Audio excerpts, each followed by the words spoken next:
Hello, friends. This is Mark. My wife and I just returned from our 20th anniversary trip to Italy, and I wanted to share some of my observations and some of my notes on Italian food culture in hopes of inspiring you toward a healthier, more enjoyable relationship with food. So let's get started.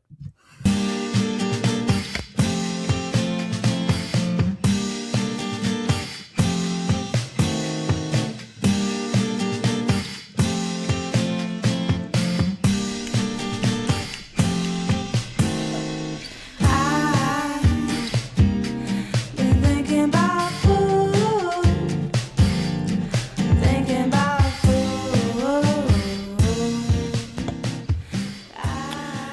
Welcome back to the Imago Nutrition Podcast, where we answer your questions and give you practical nutrition strategies to help you and your family flourish. And as I mentioned at the top of the episode, my wife and I just returned from an amazing 8 days in Italy, and we spent the majority of that in Rome. We did take a day to go up to Florence, or Firenze, as they say, to experience some art and some culture in that city, but mostly in the city of Rome, which of course is a bustling, modern city, but that also is built around an ancient civilization and history and art and culture and absolutely food as well. And so virtually everyone knows Italians as known for their food culture. And so I had been to Italy when I was younger, but this was a much different trip, of course, now being an adult, going with my wife, having the chance to experience the city as a married couple, as someone who appreciates and loves the culture of food and different cultures of food. And so this episode is not going to be bagging on American food culture. It's going to be hopefully encouraging you to see and shape your own experience with food here in America, with some tidbits and some insights from Italian food culture. And so just wanted to briefly share 8 food culture observations that I made while we were in Italy, and wrote about this on the blog. So you can head over to imagonutrition.com if you want to kind of read through these thoughts as well. But wanted to take an episode and just kind of chat through these a little bit. And again, hopefully encourage you and inspire you toward a healthier relationship with food. All right. And so, as I said, we spent 8 days. We were in Italy. We got there. And of course, immediately, the first thing we do is we go to eat. We ate our way through Rome. We ate our way through our trip. We just enjoyed all 3 meals, walking and talking and sightseeing and eating and drinking. Yes, sipping on alcoholic beverages the whole trip. And so wanted to, again, just kind of impart a few pieces of wisdom that I saw over there. Nothing entirely groundbreaking, things that you can implement and do here in the States. All right. So the first lesson from Italian food culture was there's an obvious prioritization of quality ingredients over quantity. Okay. Now, this isn't every restaurant. Obviously, we were on vacation and we were paying to go to finer, not super fancy, but finer establishments. And so, can you eat lower quality ingredients and lower quality meals and lower quality foods in Italy? Of course. Can you eat higher quality ingredients, higher quality meals here in the States? Of course. So that was kind of our general context. Is we're on vacation, we're splurging, we're not worried about budget really. I mean, we're on a budget, but we're out there to have a good time and eat where we want to eat. So we're going out to restaurants. We ate no food in the hotel room, at least. And so we're splurging a bit on all these meals. So that's context. But even within that, there is a clear prioritization of quality ingredients. Okay. And so Italian meals are very often very simple. And they use fresh, high quality ingredients, right? Instead of throwing a lot into the mix, literally and figuratively, instead of heavily processing foods, making things super salty or super sweet or hyper palatable, there is just a beautiful simplicity in preferring higher quality ingredients. They've got a short, food supply for, supply chain over there. We have just different set of circumstances in America. We have a different food culture. We have a different food system. But that doesn't mean that you can't, when you go out to eat, choose places that serve higher ingredient, meals in your grocery shopping. Choosing those higher quality ingredients when you're making meals at home, doing so with simple, fresh, high quality ingredients as much as you can. And so that's kind of the big first takeaway, was just that prioritization of quality ingredients over quantity of ingredients or volume of ingredients, which we tend to steer toward here in America. So choosing those better ingredients, whether you're out to eat here in the States, whether you're at home making meals, that's really, I think, one way to learn from the Italian culture, that beauty of those fresh ingredients. Okay, so prioritizing quality over quantity would be the first lesson. Second lesson, or second note that I took, yes, and again, we were on vacation, but there was just a marked difference in the pace of eating in Italy. Okay. So the second lesson is to slow down and enjoy your meals. Okay. I've said this in the past on prior episodes. If you don't think you eat fast, here's a quick exercise for you. Sit down to eat your next meal and get your phone out and put a timer on the table and set it for 20 minutes. See how quickly you would finish that meal, when in general you want to maybe take at least 20 minutes to take that meal. I'm telling you, I can eat a meal in 3-4 minutes. Okay. The Marine Corps trained me how to do so. Meals in Italy are rarely rushed, right? Even in the busy cities like Rome. Okay. Whether it was breakfast, lunch, or dinner, what I noticed as I was looking at tables across from us, or in the restaurant, or at the bars, or at the cafes, people were simply eating slower. And that's a very good practice. Okay. Eating slower allows your body to have that time to kind of recognize fullness, the satiety signals, the hormones that take place when you're eating that say, hey, we're okay. We can be full. Those take a little while. And so general best practice is to take about 20 minutes to eat a meal.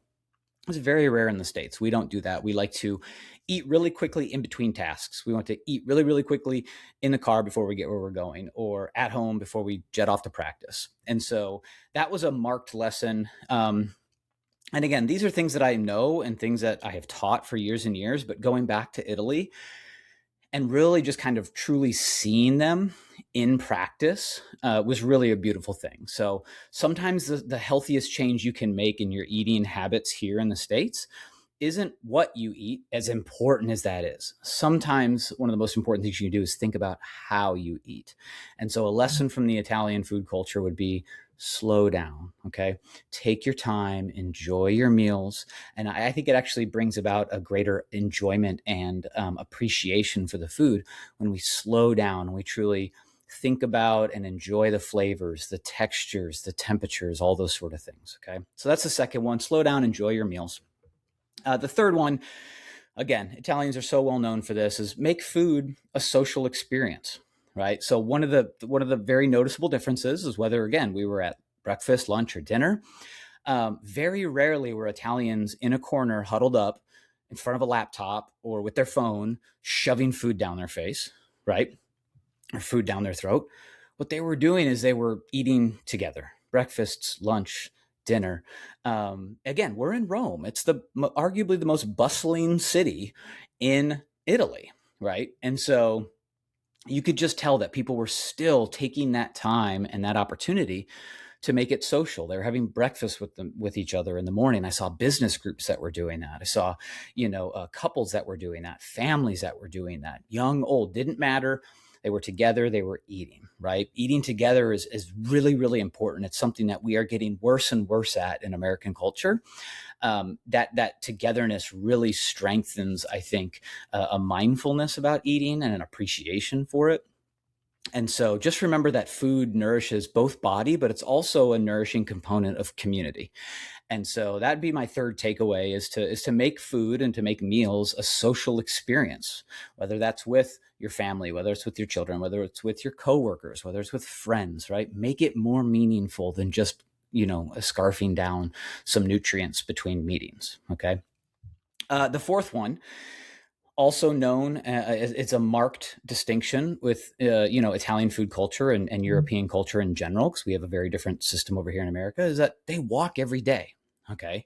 This is a big part of it. People don't think, well, how is that a part of food culture? Because they walk to their meals and they walk from their meals very, very often. Okay. We certainly did. Again, our context was on vacation. So we loved getting our steps. I think my wife and I did 40 plus miles in our 8 days.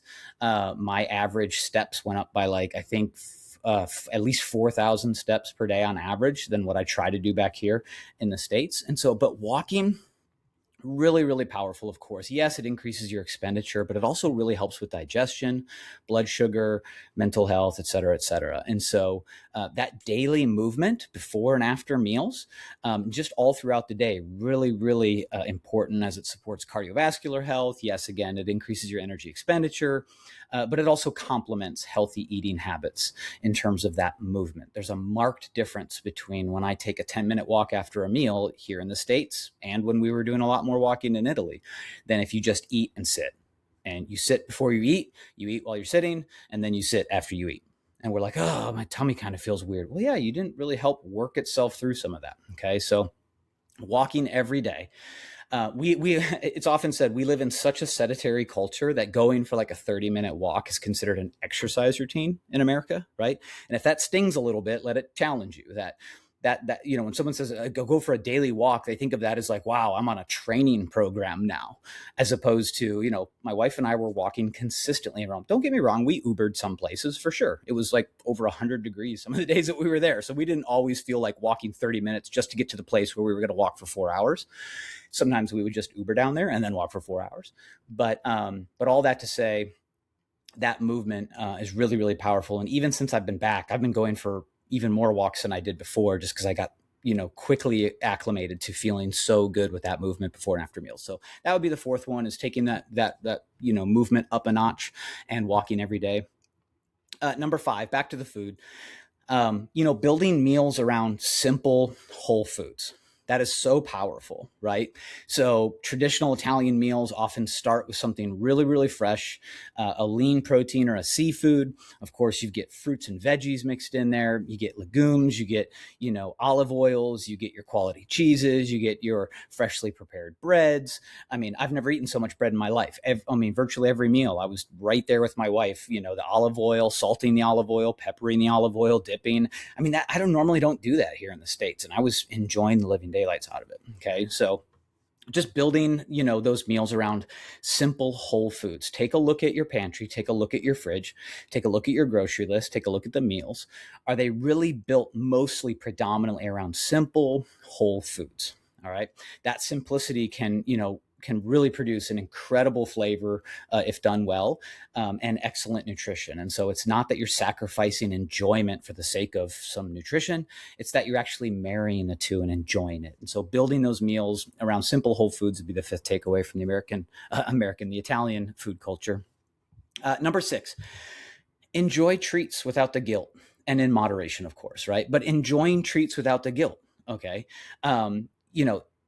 In Italian culture, I was reflecting on this. We went and got gelato, right? And so you often hear people are like, oh, I went to Italy, I ate whatever I wanted, and I lost weight. Okay. You hear that all the time. And then you actually order gelato, and it's like in a shot glass, right? It's this tiny little, like 1 or 2 scoop gelato thing. And you're like, that's you eating whatever you want. Oh, I had ice cream every night. And then at home, you've got a cereal bowl with heaping amounts of ice cream. And you're like, oh, see, when I eat at home, I gain weight or I can't lose weight. Yeah, but those quality treats that they're enjoying are in such different portions, right? And that's one of the things that allows them to enjoy it without guilt. They're not consuming 800 calories in a bowl of ice cream.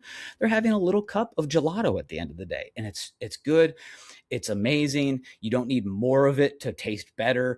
You just eat the gelato and you move on with your day. Why? Because you've been building these meals around quality ingredients. You've been walking a lot. You've been working. You've been doing all the things that even people in Italy that aren't on vacation do. And of course you can have gelato at night. Okay. So healthy living does not require eliminating favorite foods or sweet treats or anything like that.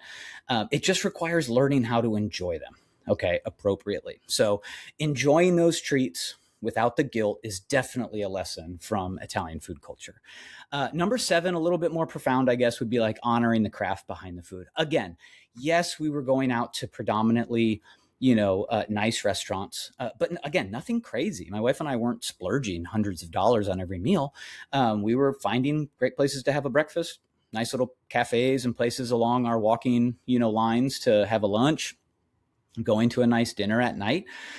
But what I do love about Italian culture is that you can see that they are really trying to honor the craft, and that's what they're known for. So, that's why they're so well known for their food. It's because there's still this aura about the craft behind it. Okay. And I think that's really important because when you really value the food, how it was made, who made it, the traditions that went into it, the simplicity, yet the brilliance and the beauty of it, I think it actually it's like a flower that opens up and you just appreciate it so much more. It's kind of tough to put into words, even though I'm a guy that talks too much, but just kind of seeing it, the way it was presented, the way it was cared for, the way people were enjoying it, again, in a more social environment, slower, all of these things wrapped together is just kind of makes this different experience when you're eating in a place like Rome or Florence. And so I think those are things we can do here. We can take the time to, again, source those ingredients, build those meals, find that beauty between the flavor and the nutrition and enjoy it slowly with friends and with family and with coworkers. And so I think kind of honoring the craft and reflecting on the craft, a lot of times it's like, how quickly can someone get me my food so I can eat and get going, right? That's not honoring the craft. That's just shoveling food into your mouth, right? Because it's almost a nuisance between all your tasks. Okay. But honoring the craft and appreciating that is a huge, beautiful lesson that I think you could see replete throughout Italian food culture. And the last one is, kind of the macro, viewing food as part of a healthy lifestyle. Again, they don't think of it as like a frontage road or a side road to the freeway that they're on. It is woven into everything that you do. Okay. It's about more than what's on the plate, if you will. It includes all of those things we talked about. It includes walking to and from the community while you're enjoying the ingredients that you're enjoying slowly while you're talking with other people. You're more focused on the conversation than you are on the plate. You're more focused on the holistic experience that is so beautiful. It's such a beautiful part of food, but we so often miss it, because we're just hustling from one task to another. And food is just sort of like something we need to do in the in-between. So all of that, the walking, the cooking, the eating fresh foods, the gathering with the loved ones and the friends and the family, enjoying the meals without rushing.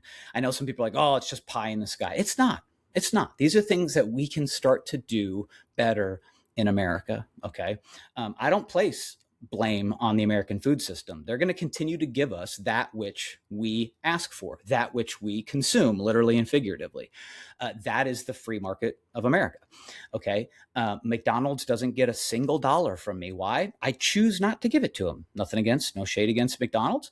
But I don't vote with my dollars at McDonald's. Okay. And so, just again, thinking about that holistically, that kind of consistency and beauty throughout, the meals you make, the meals that you choose, the restaurants that you choose, and the experience that you create while eating is super huge. So those are kind of the 8 lessons. I think I wrote down at the bottom of the article, the most important lesson is this. Maybe I'll just read it straight from the article. Perhaps the greatest lesson from Italy is not a specific recipe, but a healthier perspective on food itself. Embracing quality and simplicity and movement and connection. We can do this here back in the States, right? We can create eating habits that, nourish our bodies and our lives and give us all this enjoyment. And so I hope this has been helpful. I hope it's been a little inspiring.